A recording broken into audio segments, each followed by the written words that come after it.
Hello everyone. আমি কি বলবো তোমাদেরকে, সোশ্যাল মাধ্যমে এত নাটক দেখছি, কাকে নিয়ে কি বলবো মাথায় কিছু ঢুকছে না। তো যাই হোক, এটা না বললে নয় যে আমাদের আমাদের যে কিষাণুর মা, ওর তো প্রচুর ভিডিও দেখলাম, যারা কন্ট্রোভার্সি করে তাদের। তারপরে এদিকে কৃতিকা হাউসের তার হাজব্যান্ডের কথাও শুনলাম, কল রেকর্ডিং, আর কৃতিকা হাউসের যে পূজারি তার কথাও শুনলাম।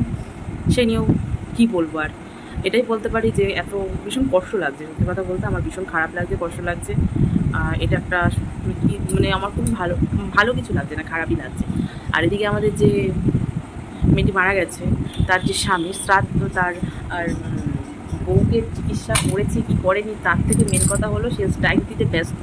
কোনো চ্যানেল দেখাশোনার ব্যাপার নেই, কিছু না। মানুষ তো ভিডিও করা শুরু করে দিয়েছে অলরেডি, কয়েকজন দেখছি যে চ্যানেলের স্ট্রাইকটা তুলে নেওয়া বা কিছু। আমাদের যে শিল্পী দিদিভাই, ও দেখছি একটু আগেই দেখলাম ভিডিও, যে ভিডিও করেছে যে স্ট্রাইকটা তুলে নেওয়ার জন্য বা কিছু, অনেক কিছু করেছে। তো এটা তো জানি, কিন্তু এদিকে আমি দেখি শুনেও যে নিজে বলেছে যে, আর সত্যি কথা বলতে আচ্ছা বাড়িতে কাঠ ছাপায় না, কিন্তু সেখানে এরকম একটা একটা পরিস্থিতি ওরা থাকে, সেখানে মেয়ে বউয়ের জন্য শ্রাদ্ধতে কার্ড বানিয়েছে, শ্রাদ্ধতে সকলকে কার্ড দিয়েও নেমন্তন্ন করেছে, হাজার হাজার লোককে ইনভিটেশন দিয়েছে, অনেক লোককে ইনভিটেশন দিয়েছে, সাথে সুন্দর করে যেন জন্মদিন বা বিবাহবার্ষিক বা বিয়ে যেন পালন করা হচ্ছে।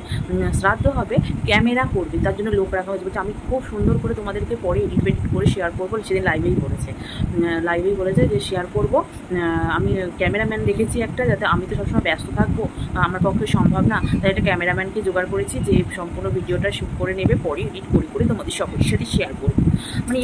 পাগল বলে পাগলকে অপমান করা হবে, এমন টাইপের ওর মেন্টালিটি। আর বিয়ের কথা আর কী বলবো, তোমরা অনেকেই সকলেই এখন জানো এটা বাসি খবর হয়ে গেছে। যারা ভিডিও দেখো, বাসি খবর এর জন্যই হয়ে গেছে কারণ সে তার শাশুড়ির ইচ্ছে পালন করছে, শাশুড়িকে কোলের কাছে চাপটে ধরে নিয়ে রেখে দিয়েছে। আর যে মেয়েটা ভিডিও করে বলেছিল যে আমি শাশুড়ি আমার খ্যাপ করে আমার ভালো লাগে না, তাই আমি শ্বশুরবাড়ি থেকে চলে এসেছি, আমার শ্বশুর ওসব কোনো ব্যাপার নেই, থাকলেও কি আর না থাকলেও কি ওটা কোনো ব্যাপার নেই, আমার শ্বশুরে কিন্তু আমার শাশুড়ির সাথে আমি থাকতে পারছিলাম না, সবসময় খ্যাপ করে, তার জন্য এইটা ও বলেছে আমাদের যে মেয়েটি মারা গেছে। তো সেখানে মনে হয় যে ওর মা দুদিন পরে কী ব্যবহার পাবে সেটা তো বোঝাই যাচ্ছে। আর যারা তুলসীর মালা গলায় দিয়ে বসে রয়েছে, সে এখন বইয়ের শ্রাদ্ধ শান্তি এখন খাওয়া হলো না ঠিকভাবে, শ্রাদ্ধ যে খাবারটা যে দেওয়া হয়, সেই খাবারটা আমার ঠিক করে খাওয়ানো কমপ্লিটলি সব কিছু কমপ্লিট হয়নি। তো জাস্ট 26 তারিখ কালকে গেছে শ্রাদ্ধ। তো সেখানে স্ট্রাইক দেওয়া শুরু করে দিয়েছে, চ্যানেল নিয়ে ভাবতে শুরু করে দিয়েছে, বিয়ের কথা ভাবনা চিন্তা করা শুরু করেছে, চ্যানেল কীভাবে এগিয়ে নেবে সেটার কথা ভাবতে।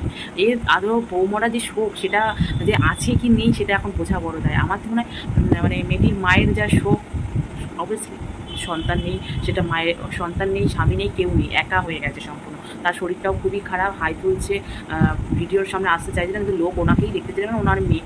এবার এই ছোকরার তো একেবারে উঠে পড়ে লেগেছে, যেমন তেমন করে হোক লাইভে তাকে আনতে হবে। আর এই ছোকরা প্রথম থেকেই বলছে আমি লাইভ করতে পারবো না, ভিডিও করতে পারবো না। ও নিজেই বলেছে সব সময় সব পরিস্থিতিতে ভিডিও করা, সেটা আমার ভীষণ ভালো লেগেছিলো। সত্যি কথা বলছি তোমাদেরকে, আমার ওই কথাটা ভীষণ মন ছুঁয়েছিল বলে আমি সত্যি কথা মন প্রাণ থেকেই ভেবে নিয়েছিলাম যে না, খুবই কষ্টের ব্যাপার, খারাপ ব্যাপার, এটা সত্যি কথাই। একটা জায়গায় গেলে ফটো ভিডিও করা সম্ভব হয় না, কিন্তু এখন দেখছি তাহলে তখন ভিডিও করা সম্ভব হচ্ছিল না। এখন মেয়েটি চলে গেছে, নেই পৃথিবীতে, এখন শ্রাদ্ধ শান্তি ভালো করে হচ্ছে, তার জন্য ক্যামেরাম্যান ডাকা হচ্ছে বা কিছু, অনেক কিছু যেন বিয়ে লেগেছে, এমনই একটা ব্যাপার চলছে, আর কিছু না। একজনের মহিলার কি একটা কাকিমার ভিডিও দেখলাম, মেয়েটা ডাক্তারি পড়ে, নামটা ভুলে যাচ্ছি, বলে ডাক্তারি পড়ে, তো আমার খুব কষ্ট করে আমি রাস্তাঘাটে বেরোই, অনেকে বলে যে মেয়ে ডাক্তারের কথা শুনে, মেয়ে ডাক্তার কথা শুনে আমার ভালো লাগে, মেয়ে ডাক্তারি পড়ছে, এখান থেকে বলে আমি অনেক কষ্টে এই ভিডিও বানাই, এইসব একটা ভিডিও করেছে, আমি দেখেছি আজকে বিকেলবেলায়। তো সেটা সত্যি কথা বলে, সেটা শিল্পী দিদিভাই বলে, শিল্পী দিদিভাইকে আমি সত্যি কথা বলে কমেন্ট কখনোই করি না, কিন্তু ওনার ব্লগ চ্যানেলও দেখি, এদিকে এই কন্ট্রোভার্সি ভিডিও দেখি, কিন্তু ব্যাপারটা হয়েছে এটা, আবার পেমেন্টও পেয়েছে, খুব খুব শুভেচ্ছা জানাই, অনেক ভালোবাসা। কমেন্ট করা সেই বন্ধ করেছি, এখন পর্যন্ত কমেন্ট এখনও করিনি। লাস্ট একটা কমেন্ট করেছিলাম তোমার জন্মদিনের শুভেচ্ছা, এটাই কমেন্ট করেছিলাম, আর পরে আমরা কমেন্ট করিনি, কারণ একটা মনোমালিন্য একটা খারাপ লেগেছিলো, পরে নাম ভাবলাম কমেন্ট করা বেকার, কমেন্ট আমি করবো না, তো ওটা ভেবেই আমি এখন কমেন্ট করি না, কিন্তু ভিডিও দেখি।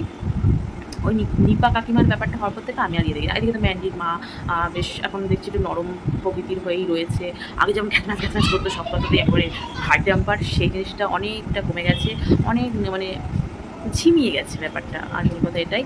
আর একটা আর পেমেন্ট মাসে নাকি পাইনি বলছিল আমাদের ম্যান্ডি বলছিল যে তুমি চিন্তা করো, আমি টাকা পাঠিয়ে দেবো। আর নিপা কাপিনের মার সুজি খেতে খুব পছন্দ, ভালো লাগলো। ভিডিও দেখেছি আজকে অনেকের ভিডিও দেখেছি, আমি সুযোগ পেলে সবার ভিডিও দেখি, সত্যি কথা যেটা তো যাই হোক, আর কিষানুর ভিডিও সন্ধ্যাবেলা দেখলাম, মানে আমাদের সন্দীপদার।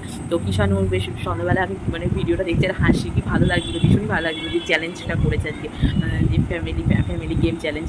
বেশ খাবার দাবারগুলো খুব মজাদায়ক, আর ফুদিয়ে যে গ্লাস সরানো হচ্ছে সেটাও আজ সব মিলিয়ে একটা ভিডিও করছে, আর কিছু না।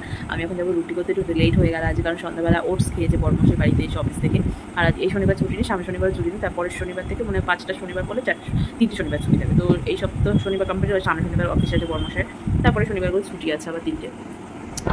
আর আজকে একটা ব্লগ শেয়ার করেছি তোমাদের সকলের সাথে, কার ভিডিও কখন করবো করে না আর করা হয়ে ওঠেনি বলে শেষমেশ ভাবলাম না একটা ভিডিও হালকা করে করি, সবাইকে ধরে নিয়ে যেটুখানি যা দেখেছি বা কিছু মনে পড়ছে সেটুখানি।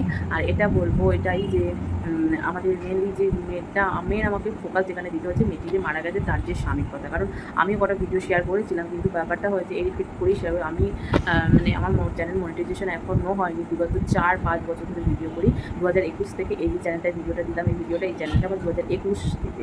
তো সেখানেও আমার এখনও মনিটাইজেশন হয়নি, এদিকে প্রচুর পরিমাণে ভিডিও হয়ে গেছে। তো এটাই বলবো সকলকে যে স্ট্রাইক দেওয়ার আগে 10বার ভাবা উচিত। বড় বড় চ্যানেলগুলোও দেখবে একটা মেল পাঠায় বা কিছু করে, কিন্তু আমাদের এই যে মেয়েটির বর কোনো মেল টেল পাঠানোর দরকার নেই, সব স্ট্রাইক মেরে দিচ্ছে। হ্যাঁ।